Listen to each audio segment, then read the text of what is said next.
Bismillahirrahmanirrahim. Wa minhum man yaqulu rabbana atina fid dunya hasanatan wa fil akhirati hasanatan wa qina adzaban nar.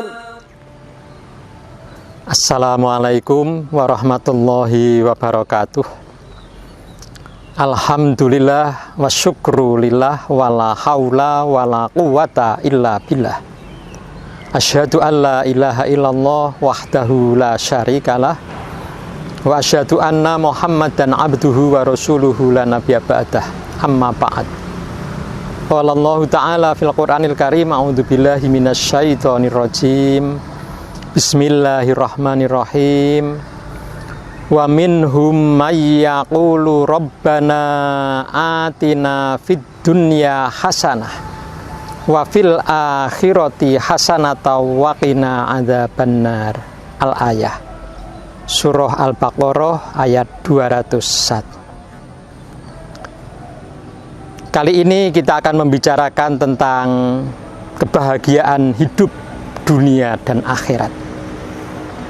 Satu doa yang kita semuanya hafal, yaitu doa sapu jagat.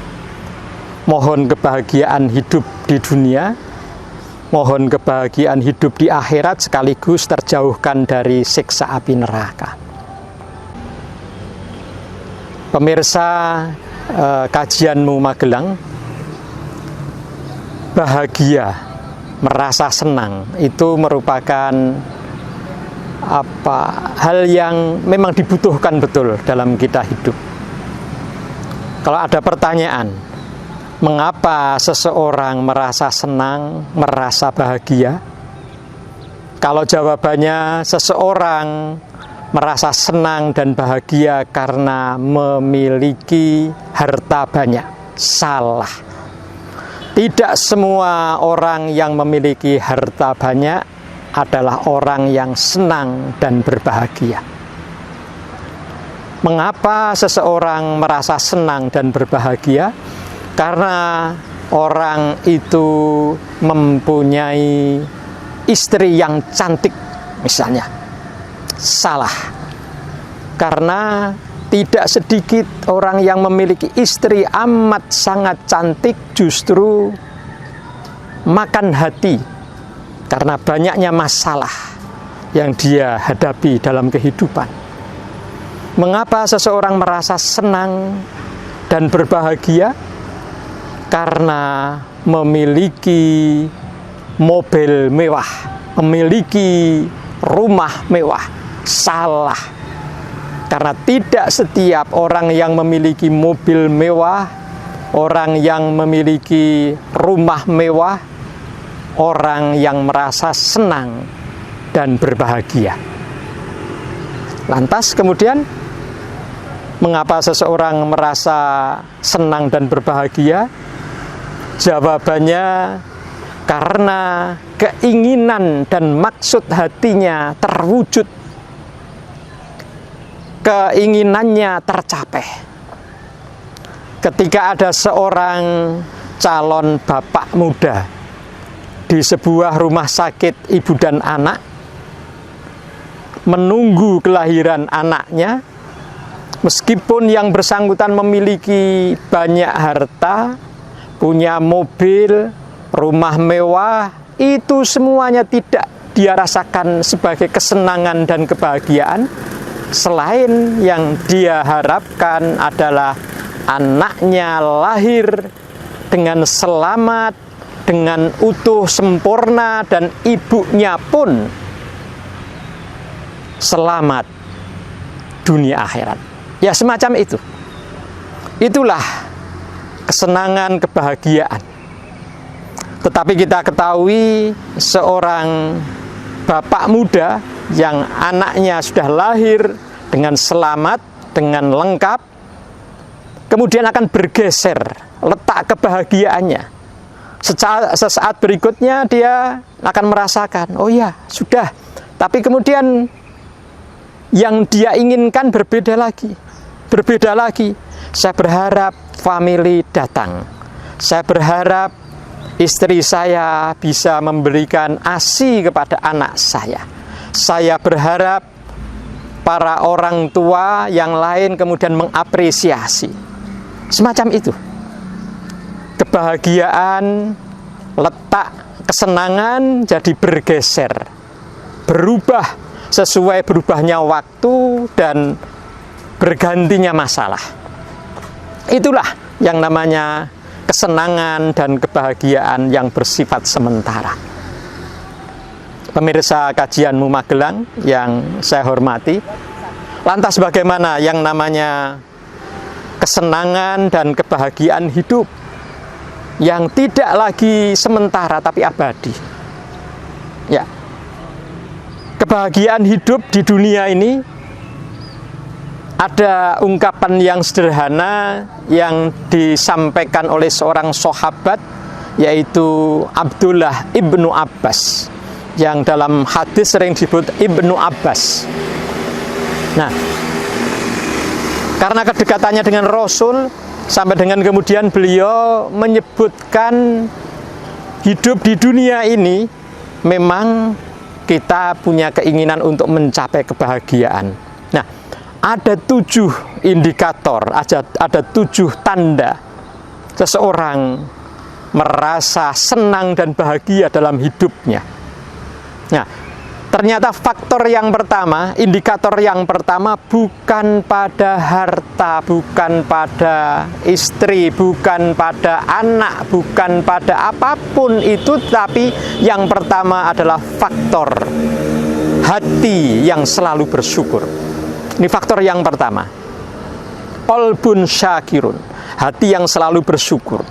Karena itu merupakan pembeda, penegas prioritas bagi yang bersangkutan menerima kenyataan hidup dan mensyukurinya. Itulah faktor yang paling tampak sebagai indikator kebahagiaan. Nah, yang kedua barulah kemudian disebutkan pasangan hidup yang baik. Al-azwaj as-solihah, misalnya semacam itu. Jadi istri yang baik, bukan istri yang cantik, bukan suami yang ganteng. Karena tidak sedikit yang suaminya ganteng tapi istri itu merasa makan hati juga. Kemudian faktor berikutnya adalah anak yang berbakti. Al-aulad al-abror, anak yang berbakti kepada orang tua, anak yang berbakti kepada Allah Subhanahu wa Ta'ala. Dalam kehidupannya semacam itu menjadikan orang tua merasa bahagia. Ya, syukur-syukur selain berbakti yang bersangkutan adalah anak yang ganteng, anak yang cantik, anak yang pintar, semacam itu. Kemudian faktor berikutnya adalah al-mal, al-halal, harta yang halal, bukan harta yang banyak, tapi harta yang halal, yang menjadikan yang bersangkutan yakin sekali bahwa itulah rezeki dari Allah, sehingga dia membelanjakan dengan penuh keyakinan, mempertahankan kalau misalnya ada yang meragukan dan lain-lain semacam itu. Itulah faktor berikutnya.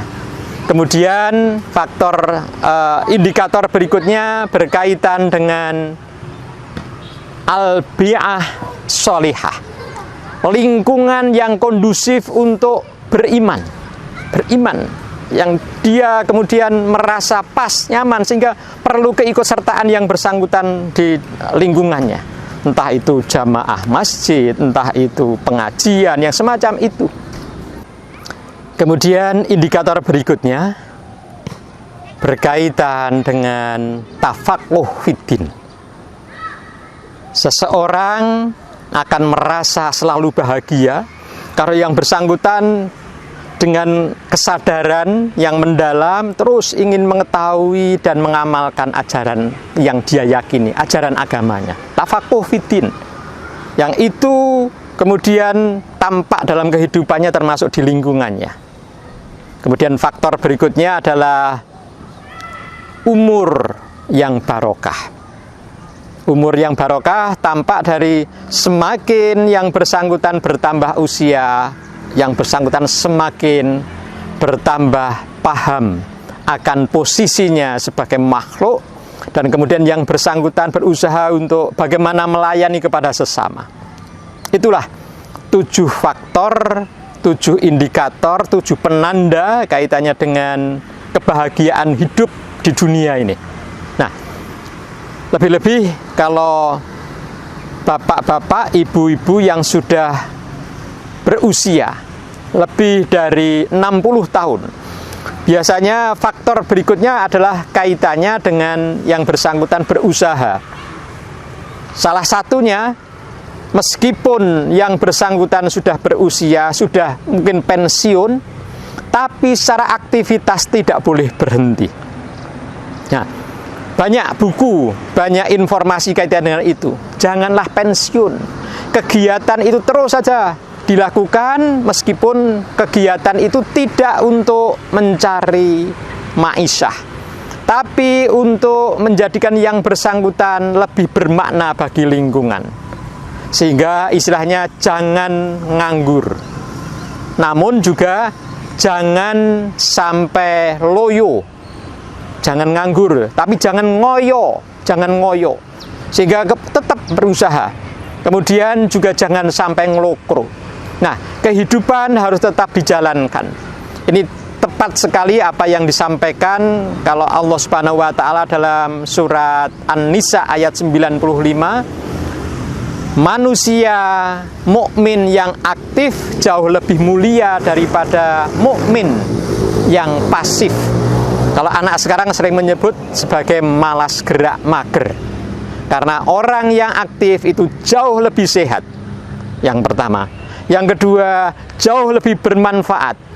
Yang ketiga, jauh lebih mulia karena dipandang sebagai orang yang selalu aktif. Dan yang keempat, yang bersangkutan akan mendapatkan ganjaran dari Allah Subhanahu wa taala di akhirat kelak.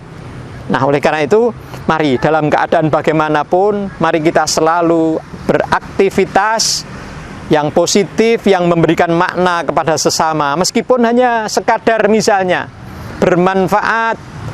Kalau misalnya ada seseorang takmir masjid yang dia tidak bisa memberikan pengajian, yang namanya ngaji sendiri, membaca Al-Quran juga gradul. Tapi yang bersangkutan bermanfaat sekali karena apa? Selalu yang bersangkutan mengecek kaitannya dengan air di masjid, air di kolah masjid, air untuk mengambil air wudhu dan lain-lain. Yang bersangkutan yang bertanggung jawab ketika wafat yang bersangkutan baru tampak, oh ternyata yang selalu memperhatikan itu adalah yang bersangkutan, sehingga orang-orang lain merasa nyaman apabila di masjid itu karena air selalu saja melimpah dan nyaman. Demikian pemirsa kajianmu Magelang, kajian singkat berkaitan dengan kebahagiaan hidup di dunia tapi sekaligus di akhirat, seperti pada kalimat ayat yaitu surat Al-Baqarah ayat 201, memohon kepada Allah Subhanahu wa taala kebahagiaan hidup di dunia tapi juga kebahagiaan hidup di akhirat serta terjauhkan dari api neraka. Billahi taufiq wal hidayah, nasrum minallah wa fathun qarib. Wassalamualaikum warahmatullahi wabarakatuh.